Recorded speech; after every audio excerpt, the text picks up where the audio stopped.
Alam study সলিউশনে সকলকে স্বাগত জানাই। তো আজকে আমরা এই ভিডিওতে মাধ্যমিক ২০২৬ সালের জন্য জীবনবিজ্ঞান সাজেশন নিয়ে আলোচনা করব। তো আজকে আমরা এই ভিডিওতে দেখব মাধ্যমিক ২০২৬ সালের জীবনবিজ্ঞানে কোন কোন চিত্র অঙ্কন আসতে পারে।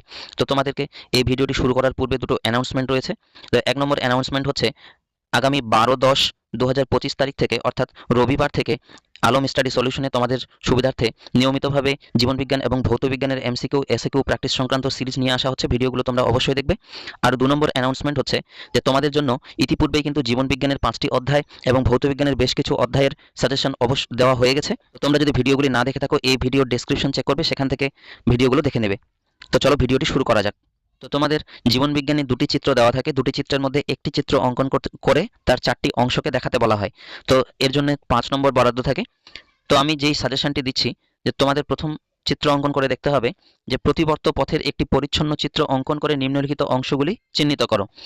তো এই যে অংশগুলো দেওয়া হয়েছে এই অংশগুলোর মধ্যে তোমাদেরকে ৪টি অংশ চিহ্নিত করে দেখাতে হবে। তো অংশগুলি হলো গ্রাহক বা রিসেপ্টর, সংজ্ঞাবহ স্নায়ু বা যাকে সেন্সরি নিউরন বলা যেতে পারে, স্নায়ু কেন্দ্র, মোটর নিউরন বা আজ্ঞাবহ স্নায়ু বা যাকে চেস্টীয় স্নায়ুও বলা থাকতে পারে, শ্বেতবস্তু, ধূসর বস্তু, কারক বা ইফেক্টর।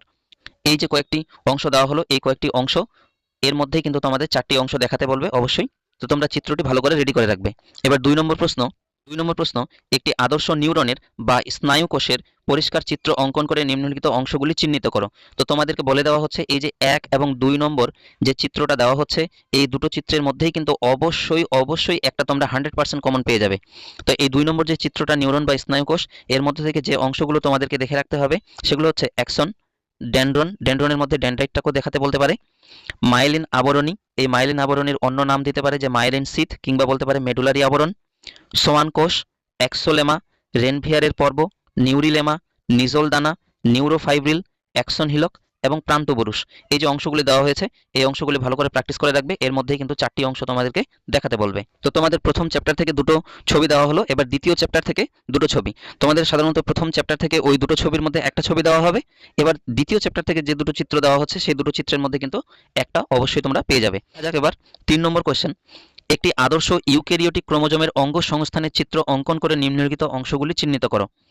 তো কি কি দেওয়া হয়েছে? Chromatid, centromere, nuclear organiser, telomere প্রাথমিক খাঁজ, গৌণ খাঁজ, স্যাটেলাইট এবং ক্রোমোমিয়ার।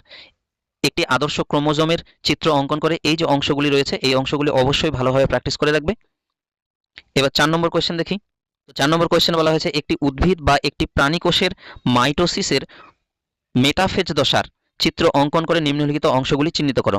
তো এই যে মাইটোসিসের মেটাফেজ দশা রয়েছে, মেটাফেজ দশার মধ্যে তোমাদেরকে দেখাতে হবে হচ্ছে ক্রোমোজোম, বেমতন্তু, মেরু অঞ্চল, সেন্ট্রোমিয়ার, ক্রোমোজোমাল তন্তু, অবিচ্ছিন্ন তন্তু এবং অ্যাস্ট্রাল রশ্মি।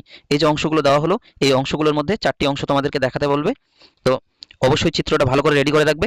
তো তোমাদের এই যে ৩ নম্বর ছবিটা দেওয়া হলো এবং ৪ নম্বর যে ছবিটা দেওয়া হলো এই দুটো ছবির মধ্যে কিন্তু একটা অবশ্যই আসবে। তো তোমাদেরকে বলা হলো যে মোট ৪টি ছবি দেওয়া হয়েছে, ১ এবং ২ এর মধ্যে একটা অবশ্যই আসবে এবং ৩ এবং ৪ এর মধ্যে একটা কিন্তু অবশ্যই আসবে। তো তোমরা এই যে ৪টি ছবি দেওয়া হলো এই ৪টি ছবি ভালোভাবে প্র্যাকটিস করে রাখলে অবশ্যই ছবিতে যে ৫ নম্বর থাকে সেই ৫ নম্বর কিন্তু পেয়ে যাবে। আমাদের আজকের এই পর্বটি ভালো লেগে থাকলে ভিডিওটিতে অবশ্যই একটা লাইক কমেন্ট করবে, বন্ধুদের মাঝে ভিডিওটি শেয়ার করে দেবে। এরকম আরও নিত্য নতুন হেল্পফুল ভিডিও পেতে আলম স্টাডি সলিউশন চ্যানেলটি সাবস্ক্রাইব করে পাশে থাকবে। তো দেখা হচ্ছে নেক্সট ভিডিওতে। ভালো থাকো, সুস্থ থাকো। সম্পূর্ণ ভিডিওটি দেখার জন্য অসংখ্য ধন্যবাদ।